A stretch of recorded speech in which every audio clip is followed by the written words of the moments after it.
Бисмиллахир-рахманир-рахим. Алхамдулиллахи раббил аламин, вассалату вассаламу ала расулина Мухаммад ва ала алихи ва сахбихи ажмаин. Ассаламу алейкум, құрметті имамдар, құрметті мұсылман бауырлар. Алла тағала мәжілісімізге береке берсін. Біз Жанболат имам айтып өткендей, имам Тахауидің жалпы ғұмырына, өмірбаянына келесі имамдар фиқхи тұрғыдан жасаған еңбектеріне, хадис тұрғысынан жасаған ғылыми еңбектеріне тоқталып өтетін болады. Менікі имам Тахауидің жалпы ғұмыры, өмірбаянына қатысты болмақ. Имам Тахауи рахимахулла, Алла рахымына бөлесін, Ханафи мазхабының үлкен имамдарының бірі. Біздің елде имам Тахауиді мынау сәләфи бауырларымыз келіп әртүрлі ақидадан көзқарастар жайлы айта бастаған кезде біздің мұсылман жамағаты елімізде Тахауи ақидасы деген кітаппен таныс болды. Біздің жалпы ел осылай таниды. Имам Тахауидің ең біздің елде тараған қандай кітабы десеңіз, имам Тахауиді қалай тануға болады десеңіз, бірінші ел не айтады, оның несі бар деп айтады, атақты Тахауи ақидасы бар деп айтады. Имам Тахауи тек қана ақида емес, айтып өткеніміздей Ханафи мазхабының үлкен имамы, фақих, фиқх ғылымын терең зерттеген ғалымдардың бірі, былайша айтқанда шариғат ілімдерін терең меңгерген ғұлама. Сонымен қатар имам Тахауидің тағы бір көп біліне бермейтін жағы, ол имам Тахауидің Алла рахымына бөлесін үлкен хадис имамы болғандығы. Имам Тахауидің қай жылы дүниеге келгендігіне байланысты ғалымдардың арасында ихтилаф бар. Ибн Халикан және Бадруддин Айни секілді ғалымдар әртүрлі риуаяттар келтірген. 229, 236, 239, 232 секілді әртүрлі нелер берілген. Қай жылы? Хижри айтып тұрған. Хижри 229 жыл немесе хижри 236 немесе хижри 239 деп берілгендер бар.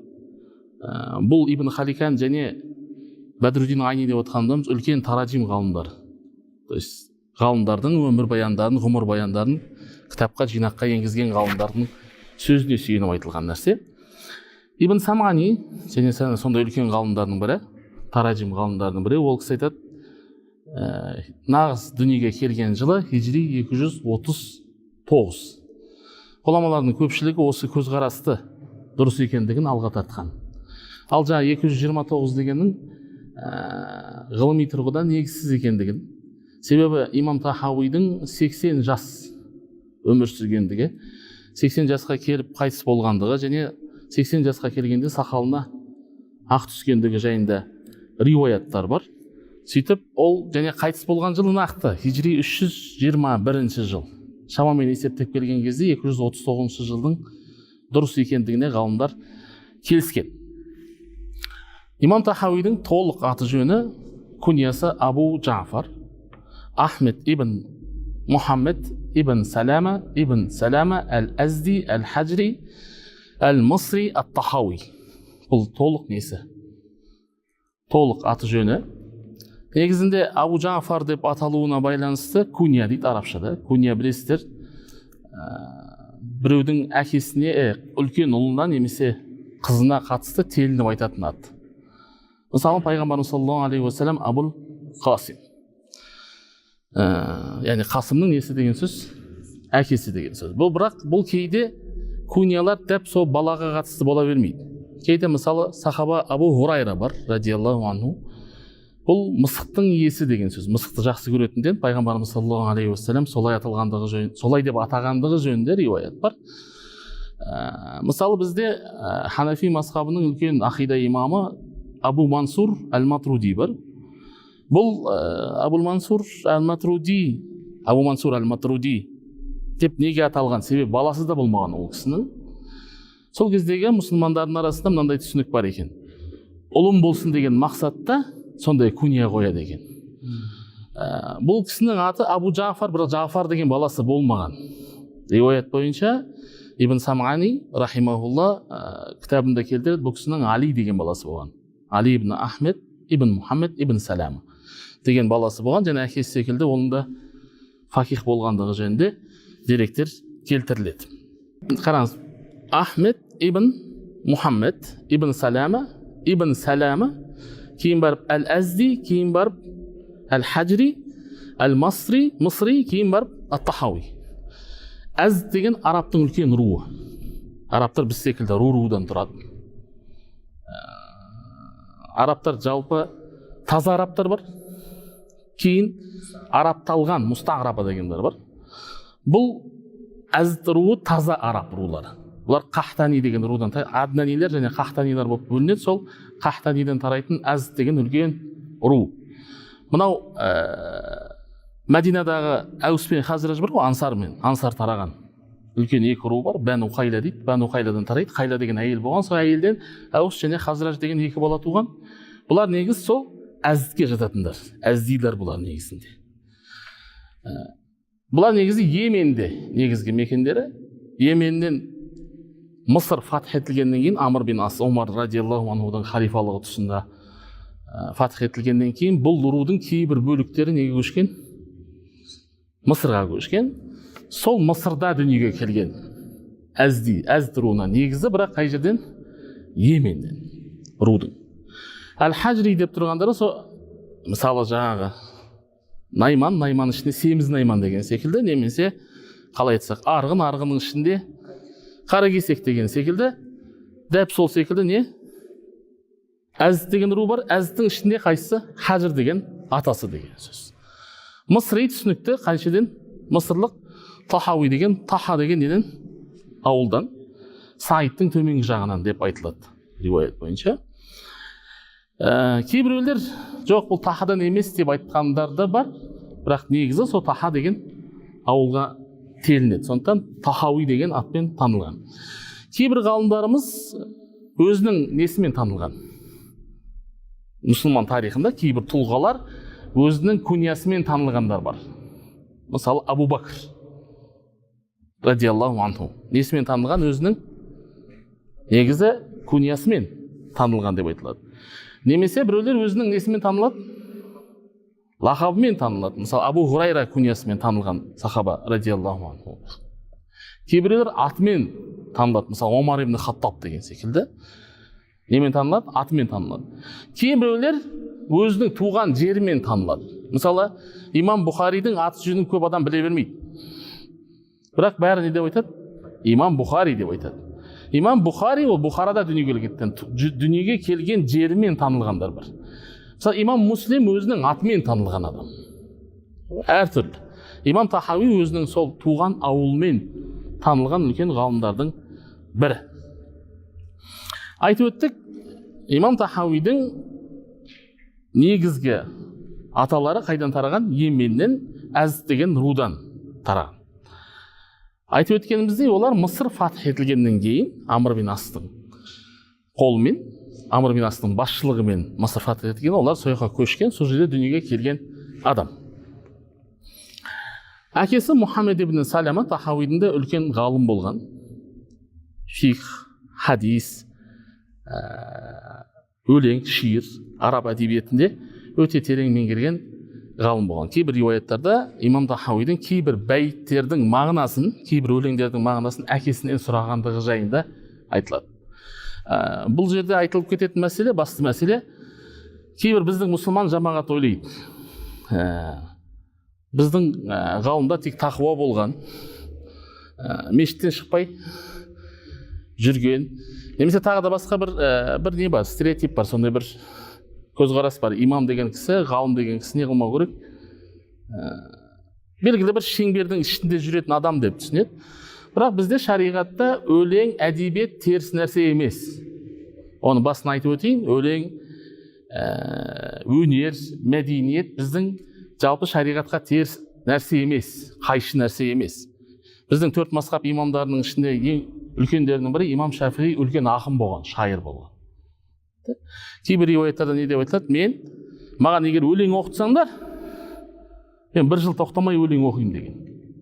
Өлең оқиын деген ақынның жазған өлеңі, ән емес. Айтып өтейін. Сондықтан араб тілін меңгеру шариғатта басты талап болып табылады. Ал араб тілін не арқылы үйренесің? Ол араб әдебиетін оқу арқылы үйренесің. Әкесі не деп айттық? Әкесі ғалым кісі болған. Әкесінің, енді әкесі жайында айттық, енді имам Тахауидің анасы жайында сөз қозғау керек. Имам Тахауидің анасы Шафиғи мазхабының ең үлкен имамдарының бірі болып табылатын имам Музанидің қарындасы болған. Имам Музани толық аты жөні Абу Ибрахим Исмаил ибн Яхья әл-Музани. Музани деп аталуының себебі Музайна деген арабта ру бар. Бұл ғалым өзінің несіне телінген? Өзінің руына телінген әл-Музани. Бұл Шафиғи имам Музани рахимахулла ең әуелі имам Мәліктің шәкірттерінен дәріс алған. Кейін имам Шафиғи Бағдаттан Мысырға келген кезде имам Шафиғидің жанында 4 жылға жуық жүрген. 4 жылдың ішінде имам Шафиғидің жанында жүріп, Шафиғи мазхабын дұрыс көрген, Шафиғи мазхабын ұстанған, және Мысырда, жалпы солтүстік Африкада Шафиғи мазхабының таралуына үлес қосқан ең үлкен ғалымдардың біреуі әл-Музани, имам Музани рахимахулла, Алла рахмына бөлесін. Бұл Тахауидің несі? Имам Тахауидің нағашысы. Түсіндіңіз ба? Араларыңызда бойдақтар болса, айтып өтейін, балаңыздың нағашысын таңдап өте маңызды. Қазір бұны ар жағында айтатын боламыз. Себебі имам Музани рахимахулла имам Тахауидің ғалым болуына тікелей әсер еткен кісі. Тікелей әсер еткен кісі. Нағашысының жақсы болуына не қылу керек? Үлкен мән беру керек. Қазақ не дейді? Қазақ жігіттің жақсысы, жемістің жақсысы ағашынан, жігіттің жақсысы нағашыдан. Нағашының жақсы болуы өте маңызды. Бұл не деп айттық? Бұл нағашы жағы. Кейбір жаңа Шафиғи мазхабының табақатында жазған ғалымдар айтады, имам Буайти деген ғалым еткен. Бұл Шафиғи мазхабының несі? Имам Шафиғидің ең үлкен шәкірттері. Имам Буайти рахимахулла қайтыс болғаннан кейін оның орнына шығып дәріс берген адам имам Музани рахимахулла. Мысырда жалпы. Бұл не деп айттық? Бұл несіне тоқталдық? Біз имам Тахауидің аты жөніне тоқталдық, қай жерден тарағанын айттық, оның несін айттық, отбасын айттық. Енді имам Тахауидің несіне келуіміз керек? Ұстаздарына жайлы сөз қозғауымыз керек. Имам Тахауидің қатты әсер еткен кісі өзінің әкесі, бірінші. Екіншісі, айтып өткендей, нағашысы имам Музани. Кейін әсер еткен ғалымдардың бірі Абу Закирия Яхья ибн Мухаммед ибн Амрус деген ғалым еткен. Содан не алған? Дәріс алған, Құран оқуды содан үйреткен. Мен бағана тағы да айтуды ұмытып кетіппін. Ибнул Жазари деген үлкен қырағат ғалымы кімді қырағат ғалымы ретінде көрсеткен? Имам Тахауиді өзінің еңбегінде. Бір жағынан ол не?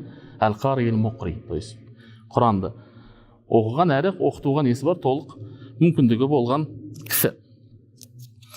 Имам Тахауи айттық, нағашысы кімнен алды дәрісті?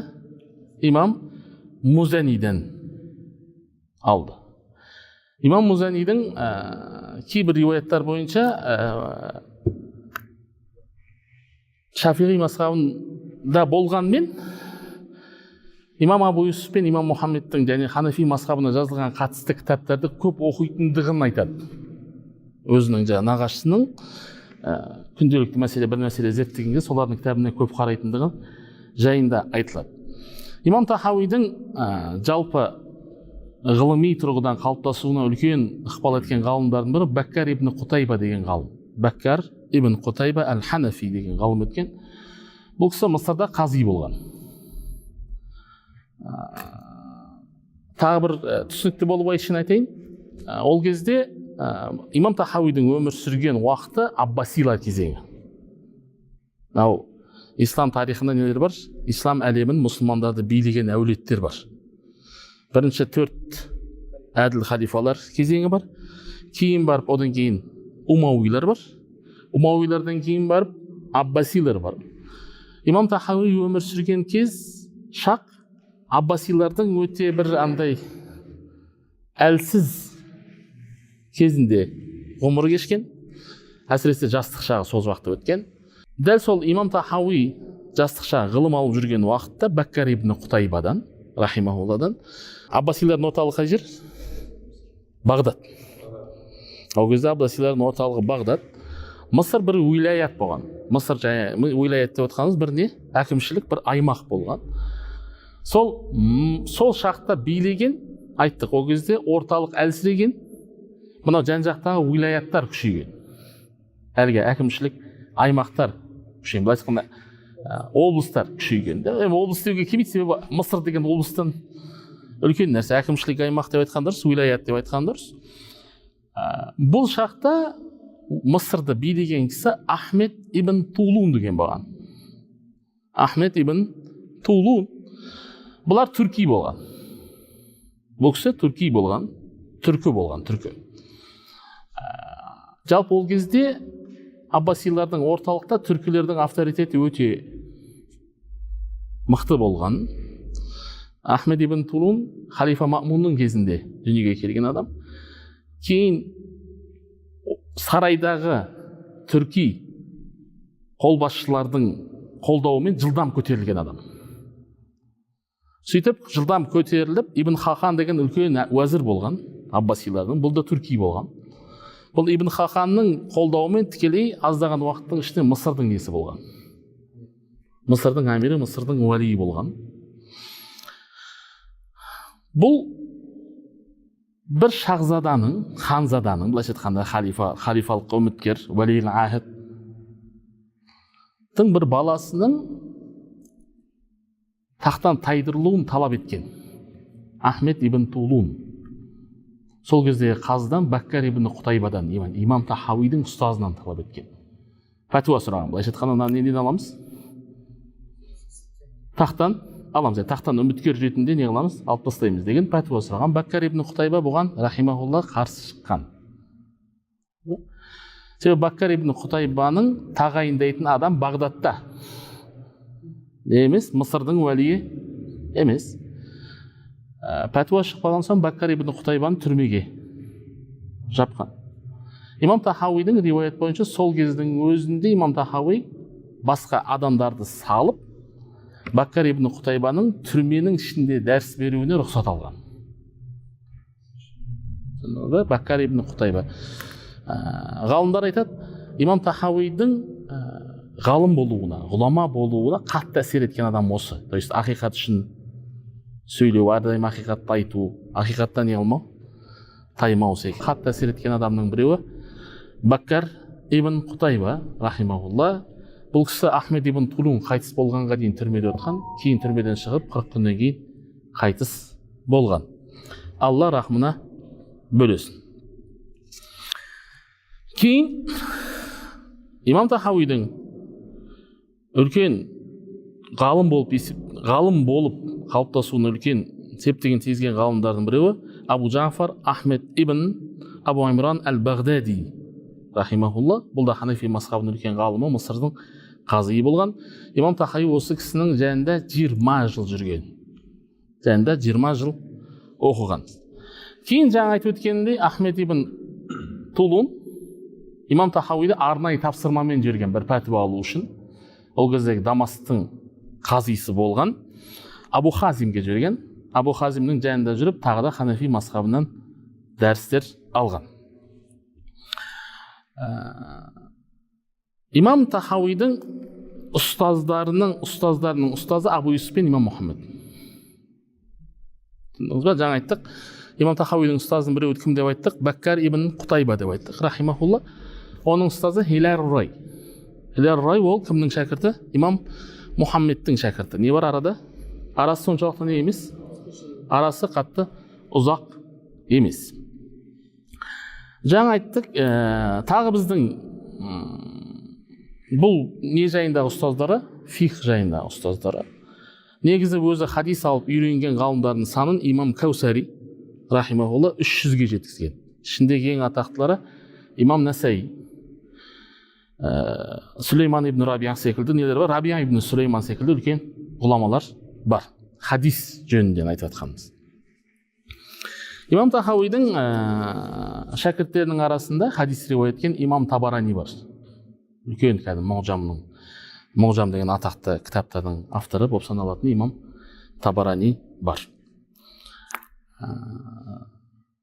Кейінгі бір мәселе айтылу керек болған мәселе, ол имам Тахауидің негізгі шафиғи болып, кейін барып неге өткендігі бар. Бір мәселе бар сондай. Ханафи болғандығы жайында мәселе бар, және ол шафиғи мазхабынан Ханафи мазхабына өткен шақтағы жасының 20-да болғандығы айтылады. Әртүрлі риуаяттар бар. Риуаяттардың біреуі мынау. Имам Тахауиді нағашысы оқытқан дейді көп. Сондықтан бір күн не деп айтқан дейді? Сенен хайыр келмеді осы күнге дейін деп айтқан дейді. Сенен осы күнге дейін бір жақсылық, игілік келмеді деп айтқан.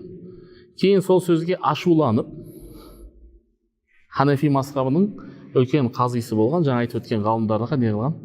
Сабақ алуға өткен. Бірақ Мұхаммед Захид Каусари рахимахулла бұл риуаяттың дұрыс емес екендігін айтады. Себебі ол ашумен жасалатын зат емес та, ашумен болатын нәрсе емес. Ашуланып кеттің де бардында не қылдың? Бардында бір Ханафи бола салдың, олай емес. Немесе бардында Мәлики бола салдың, олай емес. Бұл ашудың негізінде жүретін іс емес. Және Захид Каусари бұл риуаяттардың не екендігін айтады. Соншалықты бір қуатты риуаяттар емес екендігін айтып өтеді. Негізгі риуаяттардың былай ақылға сыйымдысы нағашысы имам Музанидің рахимахулланың қатты қиын мәселелерге тап болған кезде Ханафи мазхабының кітаптарын қайта-қайта оқи беретіндігі айтылады. Негізгі фактор ретінде соны көрсетеді. Негізге әсер еткен сол. Тағы бір айта кететін мәселе, ол кезде мазхабтан мазхабқа өту, себебі мазхабтар енді қалыптасып жатқан кезең еді ол. Түсіндіңіз бе? Мысалы, Ханафилар енді жаңағы көрініп, жүйесі қалыптасып, кітаптары белгілі болып, шафиғилардың да жүйесі енді құрылып жатқан кезең. Сол уақытта не қылған? Бұл кісі қалыптасып қойғаннан емес, қалыптасу кезеңінде шафиғилықтан неге өткен? Ханафилікке өткен. Енді кездесі бір мәселе, имам Тахауидің мазхаб ішіндегі деңгейі қандай? Ханафи мазхабының ішінде негізгі көзқарас бойынша Ерғали ұстаз сіздерге айтады, фих бойынша кейбір мәселелер бойынша имам Тахауи ханафилермен келісе бермеген. Кейбір фихи мәселелер бойынша және кейбір не емес, тұтастай бір ханафиліктен шығып кететіндей емес. Сондықтан ғалымдардың арасында ханафилардың өзінің ішінде бұл кісінің деңгейі қандай деген үш түрлі көзқарас бар. Кейбіреулер айтқан бұл кісі муштахид фил мәсәлә. Бұл кісі кім? Бұл кісі Кемал Пашазаде деген үлкен ғалымдар не айтқан? Бұл кісі тек мәселеде муштахид. Ханафи мазхабының ішінде бір мәселе бар, сол мәселенің ішінде иштихад жасаған ғалым деп айтқан. Дихлауи секілдер ғалымдар рахимахулла бұл кісілер не айтқан? Жоқ, бұл кісілер не? Бұлар муштахид фил мазхаб деп айтқандар бар. Кейін кейбіреулер айтқан жоқ, ол Абу Ханифаның шәкірттері имам Абу Юсуф пен имам Мұхаммедтің деңгейіндегі кісі. Сондықтан муштахид мұтлақ деп айтқандар бар. Бірақ негізгі дұрыс көзқарас бұл кісі муштахид фил мазхаб. Себебі неден шықпаған? Мазхабтың муштахид, мазхаб деңгейіндегі муштахид. Себебі бұл кісі ханафиліктен не қылмаған? Шығып бөлек бір жол салып, өзі бір бөлек бір мазхаб қалыптастырмаған. Бұл кісі айтып өткеніміздей мазхабтың ішінде кейбір мәселелер бойынша иштихад жасаған. Ол ана нелерінде кітаптарында анық көрінеді. Мұхтасар фих кітаптарында Мұхтасар Тахауи деген атпен танылған фих кітабы бар. Сол кітаптың ішінде кейбір мәселелерде ол көрінеді. Бұл мәселелер бойынша жазылған магистратуралар бар, магистратуралық жұмыстар бар, докторлық жұмыстар да бар. жаңағы кейбір фикhi мәселелер бойынша айтқан пікірлеріне қатысты. Имам Тахауидің дүниеден өткен жылы хижри 322 деп айтқандар бар. Ибн Надимнің айтуы бойынша рахимахулла. Кейбіреулер 321 деп айтқан. Осы көзқарас дұрыс. Бұл кісі Мысырда дүниеден өткен. Имам Тахауидің еңбектеріне тоқталсақ, Имам Тахауидің еңбектері ең әуелі сіздер баршаңыз білетін еңбегі Әл-Ақидату Тахауия, Тахауи ақидасы. Бұл Тахауи ақидасы негізінде кітапта өзі баян еткендей, Ханафи мазхабының негізін салушы имам Абу Ханифаның, оның шәкірттері имам Абу Юсуф пен имам Мұхаммедтің көзқарасы негізінде қалыптасқан әхлі сүннаттың имани ақида кітабы болып табылады. Бұл кітап өте мәшһүр. Үстіне көптеген не жазылған? Шарықтар, хашиялар жазылған. Ғалымдар былай деп айтады, имам Тахауидің тілі өте жеңіл, ақида жазғандағы тілі өте жеңіл, бірақ қысқа нұсқа болғанмен мағынасы өте терең. Тағы бір ерекшелігі, имам Тахауи мәтінде басқалармен соғыспағанда көп. Ананың атын атап, мыналардың атын атап, түсін түстеп емес, негізге ұстанған методы әхлі сүннат уал жамағаттың негізгі жолы қандай, соны ғана неғып өткен, әдемілеп баяндап өткен. Келесі бір кітабы имам Тахауидің Ахкамул Құран деген кітабы бар. Бұл кітап біздің күнімізге дейін тек бір-ақ нұсқасы жеткен. Ол да кітап ретінде басылған, бірақ толықтай жетпеген. Келесі бір еңбегі хадиске қатысты жазылған еңбегі Мушкилул Асар. Оны кім айтатын шығар? Азамат ұстаз айтатын шығар. Бұл хадис ғылымында ихтилафул хадис деген бар. Сол бапта, сол салада жазылған үлкен іргелі еңбектің бірі. Кейбір ғалымдар осы бағытта жазылған ең алғашқы кітап деп айтады. Бірақ кейбір имамдарымыз жоқ, бұл ең алғашқы, бұл жайында пікір қозғаған имам Шафиғи рахимахулла. Бірақ имам Шафиғиден гөрі имам Тахауидің еңбегі ауқымдырақ. Мәселені тереңірек қарастырған. Мушкилул Асарда 1000-нан астам бап бар, және оған 6179 хадис қозғалған. Бұл кісінің жаңа айтып өткеніндей Мұхтасар деген кітабы бар. Бұл кітаптар тахқиқ жасалған, басылған кітаптар. Имам Тахауидің келесі бір үлкен еңбегі Ихтилафул улама деген бір үлкен еңбегі бар, бірақ ол біздің күнімізге дейін жетпеген. Имам жазса, соны ихтисар қылған, қысқартып, Мұхтасарул Ихтилафул улама деген кітап бар. Бұл кітап жеткен, біздің заманымызға дейін жеткен және басылған. Басқа да өте кітаптары көп, бірақ өкінішке орай олардың аты аталғанымен біздің күнімізге неғылмаған, келіп жетпеген. Имам Тахауидің қысқаша ғұмыр баяны осылай. Субхана раббика раббил иззати амма ясифун ва саламун алал мурсалин валхамдулиллахи раббил аламин.